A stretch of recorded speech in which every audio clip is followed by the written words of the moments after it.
श्री कृष्ण कन्हैया लाल की जय। श्री निजानंद स्वामी की जय। श्री प्राणनाथ प्यारे की मुक्के बड़ी बधाइये दिने सबनी में सुहाग की दिठमा की दिसंदिस जेड़ो कन्ने भाग जेड़ो कन्ने भाग। श्री कृष्ण कन्हैया लाल की तक केहो जवाब रोहन के बीच करिया की आऊँ। वैसे सिंधी में खास तो परस्पर वार्तालाप चलते हैं, अपना भाव व्यक्त करते हैं और राज्य की ओर से कभी कभी उत्तर भी प्राप्त करते हैं, तो वो भाव है। तक केहो जवाब रोहन के, ब्रह्मात्माओं के लिए कौन सा उत्तर दे, ब्रह्मात्माओं के लिए उत्तर क्या है, ये कहना चाह रहे हैं। ता का मतलब तो फिर ब्रह्मात्माओं के लिए क्या उत्तर है, कि हो जवाब रोहन के बीच करिया की आऊँ, उनके बीच जाकर के मैं क्या बात करूं, ब्रह्मात्माओं के बीच में। न कि सुनाइया गुझ में, तो आप मुझे कोई गूढ़ बात भी तो नहीं सुना रहे हैं। की का मतलब किस कुछ गुझ में न सुनाइए, तो एकांत में कुछ बात सुना देते हैं, मुझे बता दे तो मैं कुछ बताऊं ना। न पाइंदड़े धाऊं, न पाइंदड़े धाऊं, धाऊं का अर्थ पुकार, तो मेरी पुकार का कुछ उत्तर भी मुझे प्राप्त नहीं हो रहा है, प्राप्त नहीं कर रही हूँ। ये धाऊं पाइंदड़े ना, पुकार का उत्तर नहीं पा रही हूँ। न पाइंदड़े, तो मैं जो कुछ आपसे प्रार्थना कर रही हूँ तो उसका कोई उत्तर प्राप्त नहीं हो रहा है, ये कहना चाह रहे हैं। तो आप मुझे कुछ सबके बीच में ना कह करके एकांत में कह दें तो भी कोई बात नहीं है, जैसा आपको ठीक लगे। तो मैं सुंदर साथ को क्या बोलूं।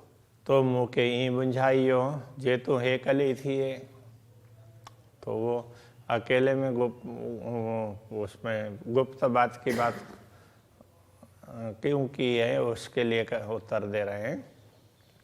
तुम मुँह के ई बुझाइयो, तो के, तो ये तो आपने मुँह के मुझे ई बुझाइयो इस प्रकार समझाया है। आपने मुझे ऐसा समझाया था कि जो तू हेकली थी ये, यदि जे तू हेकली थी, यदि तू अकेली होगी, अकेले में होगी, तब तो से करियागा लड़ी, तो मैं तुझसे बात करूँगा, ऐसा आपने कहा था। दीदार अपने दिए, दर्शन भी दूंगा, दर्शन भी दूं और बात भी करूं, इस प्रकार से आपने बोला था। आऊँ हेकली की थियाँ, आऊँ का अर्थ मैं, हेकली अकेली, की किस प्रकार थियाँ, मतलब रहूँगी, कैसे अकेली हो सकती हूँ, ये कहना चाह रहे हैं। बी लगाई तो बी का अर्थ दूसरे ब्रह्मात्माओं को आपने जोड़ दिया है, तो इन ब्रह्मात्माओं को जागृत करना। खोल दरवाजे पार के तो बुलाए लीजो सृष्टि ब्रह्मा, तो ये दायित्व तो आपने दिया है, तो बहुत ब्रह्मात्माओं को जोड़ दिया है, तो मैं अकेली कैसे हो सकती हूँ। तोरे आए को कितई जे हिन के पल्ले सो, यहाँ कहने का तात्पर्य को कितई आए, कौन कहाँ है, तो इस अर्थ में आपके अतिरिक्त कौन है, तो जिसको हम आपसे कुछ वो कर सकें, जिसका हम सहारा ले सकें, उस अर्थ में ये कहना चाह रहे हैं। जो हिन के पल्ले सो, तो जो हिन के इन ब्रह्मात्माओं के पल्ले सो, मतलब इनका पल्ला पल्लू पकड़ लें, तो इनको आश्रय दें, इनको मार्गदर्शन दें, इनका हाथ पकड़ें, ऐसा भी कह सकते हैं। तो इनका हाथ पकड़ें, ऐसा आपके बिना और कौन है, तो ये कहना चाह रहे हैं, दूसरे तो कोई है ही नहीं। तो ये ब्रह्मात्माएं भी कहाँ जाएं? तो मैं तो मेरे साथ तो आपने इन ब्रह्मात्माओं को जोड़ दिया, अब ये कहाँ जाएं? मैं हाथ छोड़ दूं इनका तो ये जाएंगे कहाँ? आपके अतिरिक्त तो कोई ठिकाना ही नहीं है। तो ऐसा ये कहना चाह रहे हैं, आपके अतिरिक्त तो कोई है ही नहीं। से बस नाए मुझे, बस तो बस अर्थ में, वशीभूत करने के अर्थ में, नाए नहीं है मुझे मेरे। तो ये सब मेरे बस की बात नहीं है। जे की करिए से तू, जे की करिए से तू। जो कुछ हो रहा है, जो कुछ कर रहे हैं वो आप ही कर रहे हैं, तो मुझसे कुछ होने वाला नहीं है, मेरे प्रयत्नों से कुछ होगा ये संभव नहीं है। जे की जानियो से करियो, तो आप जे का मतलब जो जे की जानियो, जो की का अर्थ तो कुछ जैसा आपको ठीक लगे से करियो, वो आपने किया, आपको जैसा ठीक लगता गया वो आप करते गए, तो आप करेंगे वही होगा। इसलिए मुँह में रही न मोह, अब मुझ में तो कोई मैं पना नहीं है। मुँह में रही न मुझ में अब कोई मुझ पना, मैं पना, अहम भाव बिल्कुल भी नहीं है, अब देहाभिमान भी नहीं है। अब ऐसा ही लगता है कि आप जो करेंगे वही होगा, इसलिए आपको जैसा ठीक लगा वो आपने किया, जैसा ठीक लगता जाएगा वैसा आप करते जाएंगे। थी न सगा हेकली, हेकली का अर्थ अकेली, न सगा थी मतलब नहीं हो सकती, तो ये कहना चाह रहे हैं हेकली न सगा थी, इस प्रकार से अन्वय होगा। मैं अकेली तो नहीं हो सकती हूँ, बी तो लगाई तो आपने दूसरी इसलिए लगाई है कि मैं अकेले हो ही नहीं पाऊँ, तो इसलिए दूसरे ब्रह्मात्माओं को आपने जोड़ा हमारे साथ। छूटे न तो ही जी तो हरे, तो ही जी आपकी बात, अथवा तो यहाँ इस संदर्भ में आपने जो कार्य किया है, जो ब्रह्मात्माएं आपने हमारे साथ जोड़ दी है, तो वो आपके बिना कैसे छूटेंगी? छूटे न तो ही जी तो हरे,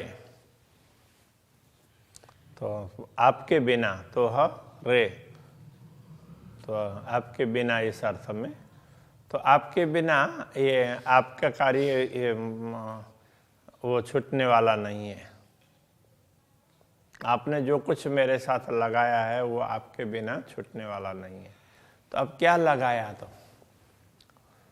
माया को दिखाया, तो माया को जोड़ दिया, ऐसा सोचना पड़ेगा यहाँ पर। मुंजी फिरे न फिराई, मेरे फिराने से नहीं फिरती है, तो माया मेरे हटाने पर भी हट नहीं रही है, वो आप करेंगे तो ये संभव है। गोता खेंदे बेई उमर, गोता खेंदे का तात्पर्य गोता खाते खाते, तो कभी वो जैसे समुद्र में गोताखोर होते हैं ना, कभी डुबकी लगाएंगे फिर ऊपर आएंगे, फिर डुबकी लगाएंगे फिर ऊपर आएंगे, सांस लेने के लिए तो ऊपर आना ही पड़ेगा, तो डुबकी लगाएंगे जल में। तो इस तरह से आजकल तो ये सुविधा हो गई है, तो ऐसे यंत्र वगैरह बना लिए, तो उसके हिसाब से वो ऑक्सीजन सिलेंडर वगैरह ले करके जाते हैं, तो सांस वो उसमें से ले सकते हैं और फिर तो छोड़ने में छोड़ देते हैं, तो नीचे तक जा सकते हैं। बाकी पहले तो इस प्रकार की व्यवस्था नहीं थी। प्रैक्टिस करके जो ज़्यादा देर तक सांस रोक सकता है, तो सांस रोक करके नीचे जाना पड़ता था। तो इस तरह से तो फिर बार बार डूबना, बार बार ऊपर आना, सांस लेने के लिए ऊपर आए, फिर नीचे जा कर के ढूंढा, तो इस तरह से करना पड़ता था। इसलिए गोता खेंदे वेई उम्र, गोता खाते खाते उम्र बीत गई। बेई का मतलब चली गई। पट सूखे रे पानी, तो अभी ये कहाँ पर वो गोता लगाया, तो पट सूखे रे पानी, तो सूखी जमीन में, पट का तात्पर्य भूमि, सूखे रे सूखी पानी, तो पानी का तात्पर्य अब ये रे को कई स्थानों में बिना अर्थ में भी लगाया है। पानी के बिना सूखी हुई भूमि में ही हमने गोता लगाया है अभी तक, इसलिए उसमें से क्या मिलने वाला है, कुछ मिलने वाला नहीं है। जो है वो मोह जल है, तो वो समुद्र का पानी की तरह से नहीं है, तो मोह जल है। तो ऐसे में हमने गोता लगाया। जे तो डिन्नी हेत करे साटरे न सत्राणी, जो तो डिन्नी हेत करे, जे तो डिन्नी जिसको आप देते हैं, हेत करे, हेत करके प्रेम से जो वस्तु आप देते हैं हमें, साटरे न सत्राणी, वो शत्रु भी हो तो वो भी हमसे छूटने वाली नहीं है। तो माया कैसी भी हो, वो आपने जोड़ दी है, तो इसलिए वो छूटती ही नहीं है हमसे। सत्राणी का तात्पर्य दुश्मन, ना टारे का मतलब नहीं छूटती है। तो वो दुश्मन बनी हुई माया नहीं छूटती है, वो आपने दी है। जो ते डीनी हेत करे, आपने प्रेम से दी है। तो वास्तव में माया दिखाई ही वो प्रेम का अनुभव करवाने के लिए, इसलिए वो देंगे तो प्रेम से ही ना। तो बाद में समझ में आती है, ये देखते हुए समझ में नहीं आती है। हेजा पेयम फाई जोर जी, हेजा का अर्थ यह है जो फाई का अर्थ होता है फंदा, फांसी का फंदा हो, जाली हो, उलझन, ये सब। तो वो जोर जी, जोर की है, तो वो कैसी है, पेयम पड़ी है। तो ये हेजा फाई जोर जी पेयम, तो ये जो बंधन है वो जोर का बंधन है। तो वो उसमें ऐसे बलपूर्वक ये बंधन पड़ा है। से जा लाइया जोर करे, से जा लाइया जोर करे, लाइया का अर्थ होता है उस वो फंदे को छुड़ाना, छुड़ाने अर्थ में लाइया। जोर करे, जोर उसे छुड़ाने के लिए हम जोर करके करते हैं, जोर लगाते हैं। झले पेर पिरन जा पण मुंजी टारी की न टरे, पीरी पीरन, इस तरह से वो प्रियतम के लिए कहा है। तो झल्ले, झल्ले का तात्पर्य धारण करना। तो पीरन जा, पैर झल्ले, पैर का अर्थ चरण, आपके चरण पकड़ करके, तो उसको ये पहले वाले दूसरे चरण है ना, तो उसका साथ में ये अर्थ करना पड़ेगा। आपके चरण पकड़ करके मैं बलपूर्वक इस माया को छुटाना चाहती हूँ, इस फंदे, माया के फंदे को। पण मुंजी टारी की न तरे, किंतु मुंजी टारी मेरे टालने से, मेरे हटाने से की न टरे, किसी भी प्रकार से वो हटते नहीं है। ये फंदे मेरे प्रयत्न से तो हटते नहीं है। धनी मुहजी रुअजा मुँह से हित गालाए, धनी मुहजी रुअजा, हे मेरे आत्मा के धनी, मुँह से हित गालाए, मुझसे हित, यहाँ गालाए का अर्थ होता है बातचीत करना। आप इसी माया में ही मुझसे बात करें, मुझे कुछ समझाएं। पीरी पसम जीथिए से तुई दिए उपाय, पीरी पसण जीथिए, जीथिए जिस प्रकार, इस अर्थ में जीथिए पीरी पसण, जिस प्रकार पीरी प्रियतम धनी को, आप प्रियतम धनी को मैं पसण देख सकूं, से तुही दिए उपाय, तो वो उपाय तो आप ही कर सकते हैं, तो वो व्यवस्था आप ही कर दे सकते हैं जिससे मैं आपके दर्शन कर सकूं। तो मेरे प्रयत्नों से नहीं हो पाएगा, आप चाहेंगे तो होगा, इसलिए आप कुछ कर दीजिए, ऐसा करके प्रार्थना कर रहे हैं। श्री कृष्ण कन्हैया लाल की। से तू ही दिए उपाय, से तू ही दिए उपाय। धनी मुहजी रुह जा, धनी मुझे मुझे हित गालाए, उसे गालाए। पीरी पसना जीथिए, पीरी पसना जेतिए। से तू ही दिए उपाय, से तू ही दिए उपाय।